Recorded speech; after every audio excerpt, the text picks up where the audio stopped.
Cap sur la Mauritanie, 4 millions d'habitants dans un territoire de presque 2 fois la France. Le pays d'Afrique de l'Ouest compte sur ses richesses naturelles pour booster sa croissance. Elle se cache dans ses terres désertiques et dans l'océan Atlantique. Nous sommes ici au port minéralier de Nouadhibou, véritable poumon économique du pays. Entre 2004 et 2014, la Mauritanie a connu un boom économique grâce à ses mines. Minerais de fer, or et cuivre représentent 54% des exportations du pays avec 12 millions de tonnes vendues par an. Mais en 2014, la Mauritanie a dû faire face à une chute spectaculaire des cours des minerais. L'autre richesse du pays, c'est la pêche. Elle représente 45% des exportations de la Mauritanie. Le trésor de la Mauritanie, c'est dans l'eau qu'il se trouve. Le pays est l'un des mieux dotés au monde sur le plan des ressources halieutiques.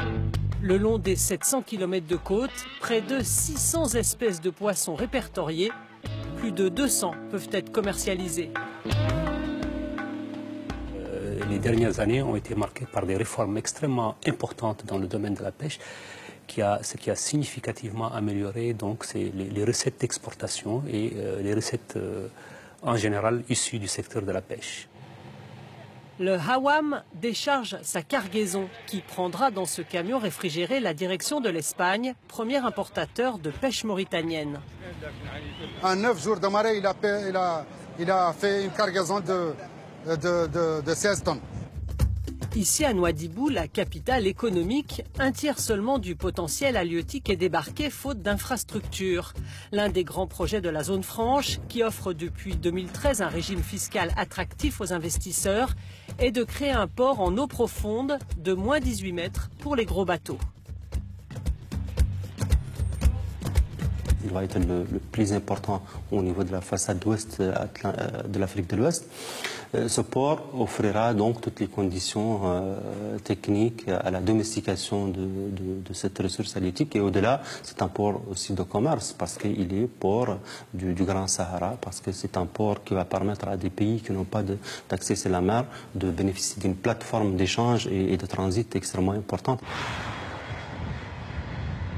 Après Nouadhibou, cap sur Nouakchott, la capitale du pays, pour découvrir l'autre visage de la Mauritanie qui a investi dans les énergies renouvelables, solaires et éoliennes.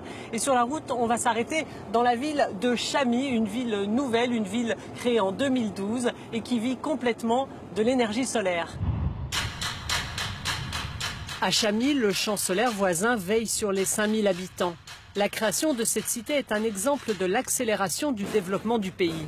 Nous avons eu notre indépendance en 1960 et à l'époque, il n'y avait absolument aucune infrastructure. C'est pourquoi la Mauritanie, pendant toutes ces années, s'est beaucoup plus appuyée sur les secteurs exportateurs en termes de matières premières, le fer, la pêche. Les autorités ont, en quelques années, réussi à mettre en place une infrastructure relativement intéressante, en tout cas qui offre des perspectives pour la diversification de l'économie, qui constitue effectivement l'enjeu le plus important pour les prochaines années. En 2008, il n'y avait ici aucune énergie renouvelable. Aujourd'hui, les fonds publics la financent entièrement. Le pays est celui qui, au monde, alloue la plus importante part de son PIB aux énergies renouvelables. Et la future centrale éolienne de 100 MW de Boulet-Noir deviendra en 2019 la plus grande d'Afrique de l'Ouest. En 2016, 38% de l'énergie venait du renouvelable. La Mauritanie espère arriver à 50% grâce aux 157 000 panneaux solaires de cette centrale de Nouakchott. Les besoins du pays se situent aujourd'hui autour d'une puissance de 120 MW. Et comme nous disposons déjà de 3 fois plus en termes de puissance, cela nous permet d'exporter le surplus vers les pays voisins, le Sénégal et le Mali. Aux portes de Nouakchott, 15 éoliennes brassent fièrement le vent venu de l'océan. L'ancien pays nomade est encore en marche. Pour preuve, depuis 3 ans, la Mauritanie progresse dans le classement Doing Business de la Banque mondiale. Avec 10 places gagnées en 2018, elle se classe 150e sur 190 pays.